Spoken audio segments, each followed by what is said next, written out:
I want to tell you something that still embarrasses me, even after all these years of growing food. For the first 15 years I gardened, I did it the way every seed catalog and every book told me to. You know what I'm talking about. You get the hoe out, drag those long, straight furrows down the length of the bed, and you're on your hands and knees pressing seeds in one by one. 3 inches apart, 6 inches apart, a foot apart, whatever the chart on the packet says. You cover them up, water them in, and in the back of your mind you're thinking, this is how Grandpa did it. This is how the extension office says to do it. This must be right. I'd be out there in July, down on my knees, the sun hammering the back of my neck, back screaming, weeding those wide bare paths between the rows, because bare soil doesn't stay bare. It just grows weeds. Half my water soaked into dirt with nothing growing in it, walking paths, empty space, doing nothing. You know what I'd pull from a full 4x8 raised bed at the end of a whole summer? Maybe 20 pounds of mixed vegetables if I was lucky. From the whole bed, all season. I thought that was just what gardening was. That was the deal. Maybe you felt that too. A few years back, I was in Shizuoka Prefecture, Japan, tea country to most people, but home to some of the oldest small-scale vegetable farming traditions in the country.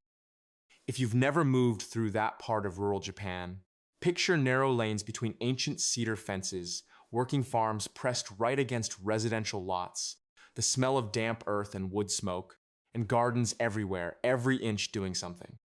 I was there partly to study how traditional growers maintained fertility on tiny plots, and partly just to see it myself. I stopped by the home of a woman named Keiko, mid-70s, small, moving through her garden the way someone moves through a familiar room, without ever looking down. Her growing space was tucked behind the house, a handful of raised beds, each exactly 4 feet wide. That was it, less than 100 square feet total.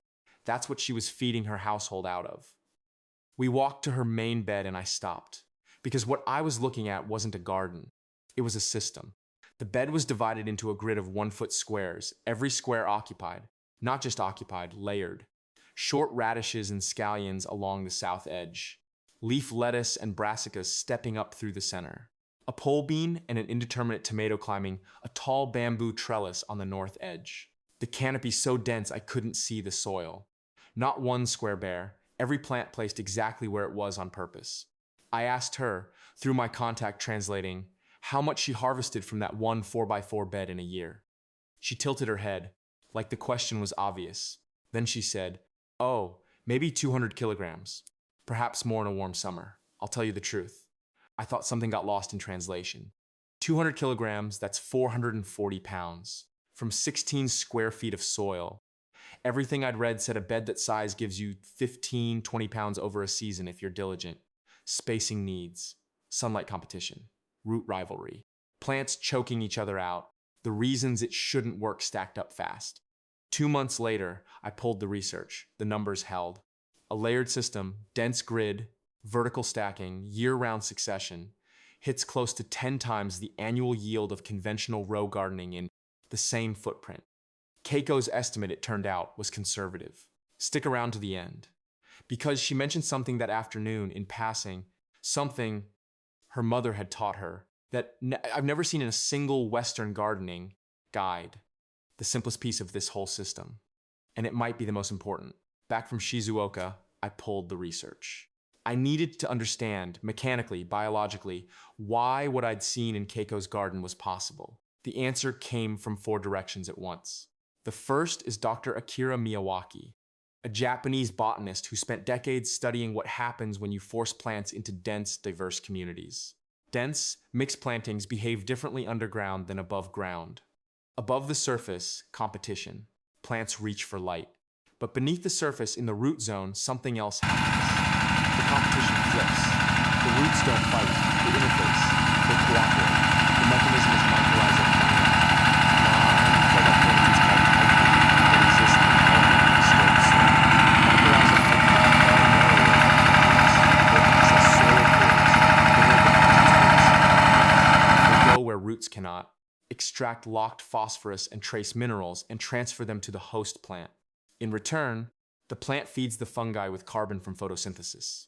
Not a passive exchange, a live, active trade. In a dense planting, one plant's mycorrhizal network connects to its neighbors. The neighbors connects to the next. The bed stops being a collection of individual root systems. It becomes one system. Nutrients move where needed. Chemical distress signals travel through that network and trigger defenses in plants that haven't been touched. Keiko's 4x4 bed is not 16 square feet of individual plants. It's one organism. The third thread is historical. During Japan's Edo period, 1603 to 1868, strict isolation forced the country to feed itself entirely from its own land. 2/3 of the terrain was mountainous. Farmers surrounding Edo built the most resource-efficient small-scale food system ever recorded. They recycled everything. Urban organic waste traded back to farms as fertilizer, continuously building soil biology, keeping one of the world's most populated cities clean. The microbiome those farmers cultivated over generations is the direct ancestor of what Keiko is running today. The fourth is what researchers call temporal stacking, layering fast maturing crops alongside slow-growing ones so the bed produces continuously and no square foot ever sits empty. Japan's commercial vertical farms document that this approach, density, diversity, continuous succession, accelerates crop cycles by 2.5 times. Here is the point. The Japanese farming tradition never had a theory for any of this. What it had was observation, necessity, and 4 centuries of refinement. Every mechanism the science now names, fungal networks, chemical signaling, closed-loop cycling, temporal layering. Traditional growers were running all of it long before anyone had words for it. The science didn't discover these principles. It arrived, looked at what was already there, and started writing it down. Step 1 is the bed itself, and this is where most people go wrong early. Standard raised bed kits give you 6 inches of depth. That is not enough. Keiko runs 12 to 16 inches deep, nearly double. When I watched her pull a carrot from that bed, it came out in one clean motion. Over a foot long, no forking, no stunting. Deep soil means deep roots. Deep roots mean deep yields. 4 feet wide, no wider. That's what lets you reach the center from both sides without stepping on the soil. No compaction, no tillage, ever. Leave the bottom open to native earth. No weed barrier, no fabric. You want those roots mining the subsoil on their own terms. Step 2 is the soil mix. Keiko is precise, not native garden soil, engineered soil. 1/3 blended compost from multiple distinct sources. Mushroom compost, worm castings, aged manure, yard waste, not one brand, multiple. 1/3 coconut coir or peat moss, 1/3 coarse vermiculite. Mix by volume. Before filling, layer rotten wood, cardboard, and dead leaves in the bottom third. As it decomposes, it becomes a slow-release sponge feeding the bed from beneath for years. You will never till this bed, not once. Tilling destroys the mycorrhizal networks you are deliberately building. Step 3 is the physical grid. Make it real. Not estimated, not eyeballed. Keiko lays thin bamboo canes across the bed in both directions, a visible 1x1 foot grid. This is the discipline mechanism of the system. Each square gets a fixed plant count based on mature width. 1 per square for tomatoes or broccoli, 4 for lettuce or basil, 9 for beans or spinach, 16 for carrots or radishes. You are planting more per square than any seed packet recommends. That is not a mistake. That is the method. Dense planting shades the soil, crowds out weeds, and activates the underground network that drives the yield. Step 4 is placement within the grid. Direction matters. Low crops, radishes, scallions, lettuce, go on the south edge. Medium crops in the center. Tall vining crops on the northernmost row, climbing the trellis. South to north by height, always. A 4x4 arranged this way has 0 shadow conflict. Every plant gets its full daily light. Keiko interplants marigolds at the outer corners. Not for aesthetics, pest control. Their root chemistry suppresses soil nematodes. Companion planting isn't folklore, it's pest management. Step 5 is succession. Most gardeners skip this entirely. Every 14 days, Keiko sows something new into whatever square was just harvested. She never waits, never leaves a square bare. Fast crops, radishes, mizuna, Asian greens, fill gaps between slow-growing broccoli and tomatoes while those establish. By the time the large plant needs that space, the fast crop is already gone. Zone timing. Zones 3 and 4, your window runs April through September. Zones 5 through 7, March through October. Zones 8 and 9, 2 full cycles, spring to summer, then fall to winter. The bed never stops producing. Let me share some patterns I've noticed in conventional gardening and how this Japanese approach handles each one. I did most of these myself for years. No judgment here. First pattern. Most gardeners fill their beds with bagged topsoil because it looks like good soil and it's quick. It even smells rich coming out of the bag. But standard topsoil compacts under dense planting, cutting off root oxygen, slowing drainage, and crushing the mycorrhizal networks before they can form. Plants establish slowly, produce unevenly, and fail in wet seasons. The Japanese approach builds the substrate from scratch. The engineered three-part mix of compost, coir, and vermiculite. It costs more up front. It pays back across every season for the next decade. Second pattern. Most people build their trellis too short. A 3-foot structure looks reasonable for a small bed, maybe even generous. But in a dense planting, crops grown in close community reach for light cooperatively and grow taller than isolated plants. A vining tomato or pole bean hits that 3-foot ceiling and starts collapsing sideways, dropping yield, collecting disease, shading out everything below. Keiko's trellis stands 5 to 6 feet, anchored like a fence post, not propped against the bed frame. If yours is short, extend it before the season outruns you. Third pattern, most growers leave squares bare after a harvest because resting the soil between crops seems responsible. It isn't. Bare soil loses moisture fast, opens the surface to weeds, and without roots actively feeding them, the mycorrhizal networks begin breaking down within the week. What you spent an entire season building starts unraveling in days. Keiko sows into every harvested space every 14 days without exception. Fast greens, radishes, Asian herbs, something always goes in. The soil in the system doesn't rest, it works. Fourth pattern, most gardeners till at the start of each season because it feels like a reset, loose. Soil, rich smell, a clean slate. But tilling destroys the fungal infrastructure your bed spent the entire previous season building. Every pass of a fork or hoe shreds hyphae that took months to establish. You are dismantling the engine. The Japanese approach never tills. At season's end, compost goes on top. Worms and soil organisms pull it down. The bed improves continuously without disturbance. The engine keeps running because you never stop it. Fifth pattern, most people over-fertilize dense beds because more plants in less space seems to demand more inputs. So they reach for liquid feeds, synthetic pellets, heavy compost dressings on a regular schedule. But overfed soil produces foliage, not fruit. Plants swimming in nutrients have no incentive to flower or set heavily. Keiko's beds are rich but balanced.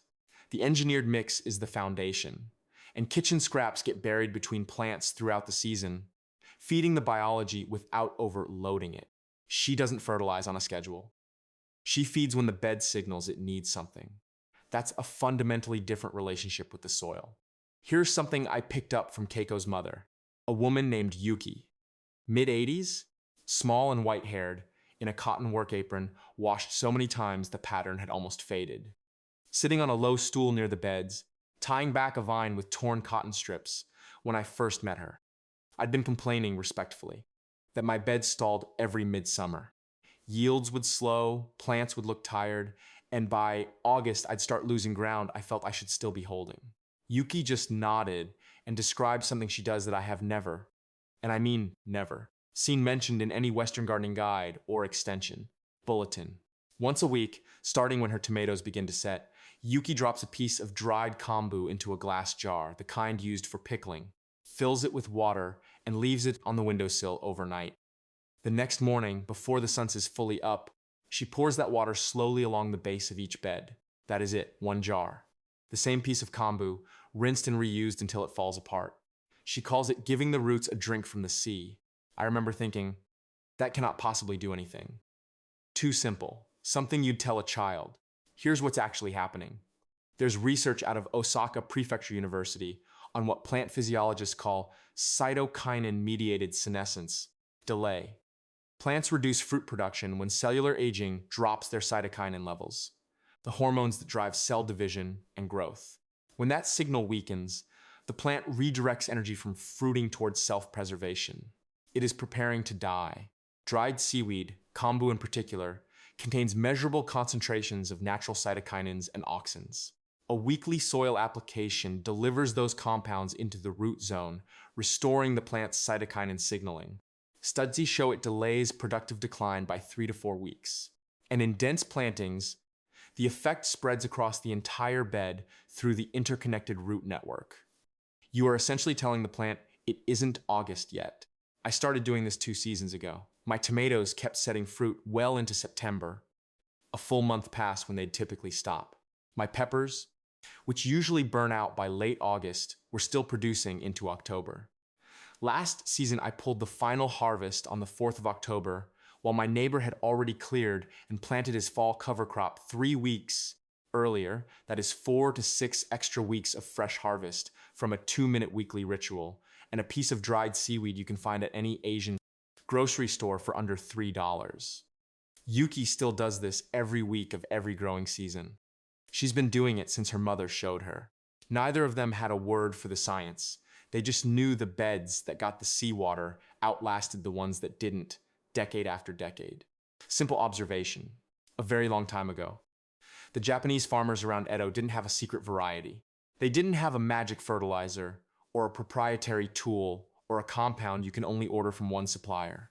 What they had, and what Keiko and Yuki still have, is a philosophy. The philosophy is this: every inch of productive soil is a responsibility, and leaving it idle is not simplicity, it's waste. That sounds harsh.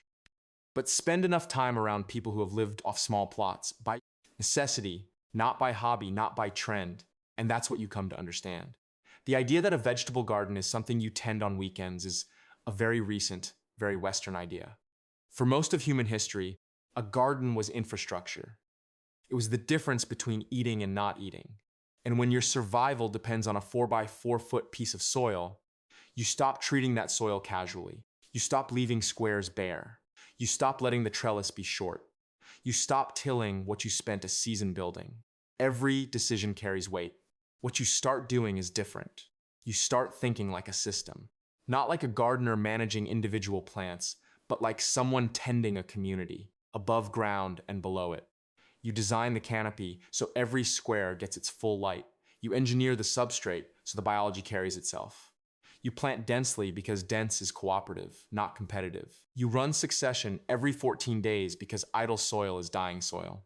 And once a week, before the sun is fully up, you pour a jar of kombu water along each bed, because a plant that thinks it's still spring will produce like it's still spring. 440 pounds of vegetables from 16 square feet of soil isn't a magic trick, it's arithmetic.